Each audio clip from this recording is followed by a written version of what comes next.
I'm Phil Bolton with the Global Atlanta News Service at Emory University, and I'm with George Vojta and John Deary. Mr. Vojta, you have been in the financial services sector for a long time, and you have launched the Financial Standards Foundation. Could you give us your motivation for doing that? The Financial Standards Foundation was organized by myself to be a vehicle for to engage in the promotion of the cause of globalization, and in particular a globalization that was both effective but also provided significant benefit across the board for all, is the phrase we like to use.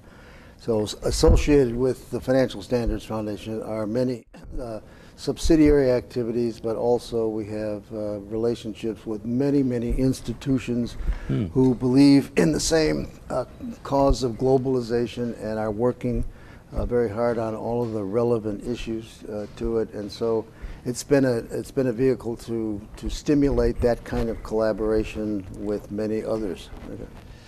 What particularly led you to become affiliated with Emory University? Well, it goes back 15 years. It happened that my youngest son was at the business school and had a very nice time here. And I, as a businessman in the banking business, I was invited down to speak to some of the classes while he was here and give a few lectures and so on. I met the faculty in the course of doing this. So I had a set of relationships here that I maintained over these years, and when the idea of this globalization initiative occurred, one of the dimensions of it was all of the competences and commitment that the Emory community, especially the university, had to development, and particularly focused on the lesser advantaged countries. And so it was a logical flow from that start to an initiative that is leading to a formation down here of an institute that will bring the resources of the university and hopefully the larger community together to focus on the needs and requirements of serving the low-income countries. So it's a... Is Atlanta a good place to be doing this? Atlanta is a wonderful place to be doing this. You have the university itself with a very deep commitment to the global issues and low-income countries in particular.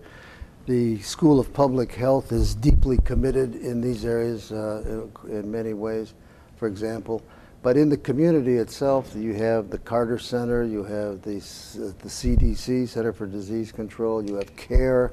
You have many corporations that are committed in this area, starting with Coca-Cola. So there's been a desire for a long time, stimulated by President Carter, to put the community more together in a coherent fashion so that the effort in these countries can be as strong as possible. So it's giving people a lot of enthusiasm, I think. Globalization has become a political football. Yes.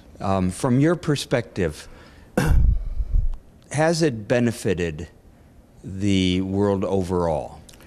There's no question that the results of the globalization of the world, the integration of the world economies through trade, investment, movements of people, technology, and so on, has been of enormous benefit in terms of creating value, rising incomes, bringing people out of poverty in many countries and so on.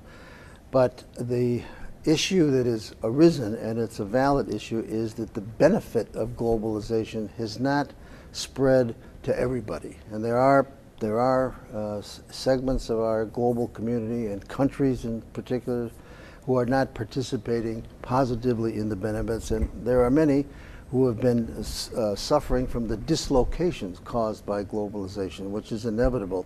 And so there's a very great need for those adversely affected to be recognized, and for the community to mobilize to adjust the course and the conduct of the globalization process so the benefit is more evenly distributed. And so all as many people as possible in the world feel they have a positive stake in the globalization movement. If you look forward 5 years, how do you think the world's financial system will appear? Well, the world's financial system, starting with our own system here in the U.S., is in crisis. There's no doubt about that whatsoever, and it's a severe crisis. It isn't over. We haven't reached the bottom yet, and so already there are very significant negative consequences. Regrettably, it's possible there'll be more before this is finished. But the positive side of it is that this crisis will flush out necessarily excesses that grew into the system. It will result in better, more leaner, more efficient, more productive, responsive financial institutions growing out of this pain and agony. And I'm very sure we're going to have a new regulatory model here for regulating and overseeing the financial system, which has been long overdue. So when it's all finished, I think we'll find that the United States capital markets and its financial system remains a commanding leadership role in the system, but it's going to go through a major set of somewhat painful, difficult changes to get from here to there. But in 5 years, I'm pretty sure we will be there, and we'll be proud of it.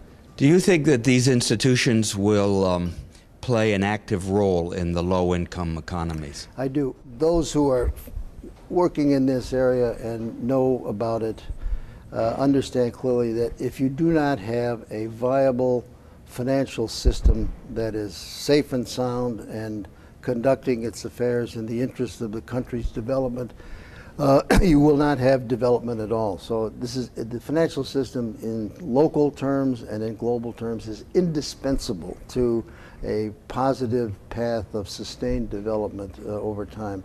And the larger firms are global firms. They're committed and active in almost every significant financial market in the world. So all of them are in 75, 80, 90 countries, something like that. And they're deeply involved in the developmental questions of the countries in which they serve. And their leadership role is very important to the financial system as a whole by bringing the best practices of finance to these markets, which is very important. George, just finally, when you think of your career in the financial services area and the students here at Emory and across the world that are coming up in these financial institutions, what sort of qualifications do you think they should be working on, and what suggestions do you have for them in the development of their careers? The issue of finance in society is obviously a much broader issue, and leadership in the industry that is requisite requires a perspective that's much broader than the narrow specialties of segments and silos of the financial services business. So in my case, I was very fortunate to start in the world of finance in the 60s, and I spent my first 10 years in my career in Asia, moving from one country to another. I progressed up. So I have a generalist background and set of skills that we've worked reasonably well.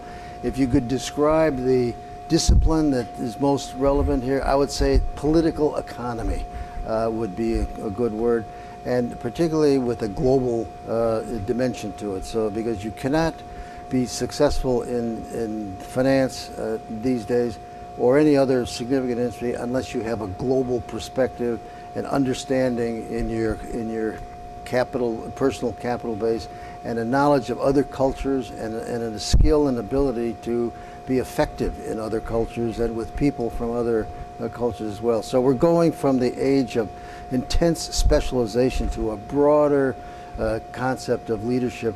I think somebody's saying it's the time for the right brain fellows to come forward, and I think that's very, very true. A lot of our problems in the financial services sector today have resulted from this intense specialization, which has led to effort and activity that has lost sight of the larger perspectives, the perspective of service to clients and service to society and so on. And this is one of the excesses that has to be corrected, and it will bring forward a new pattern of leadership, I think, before it's all over.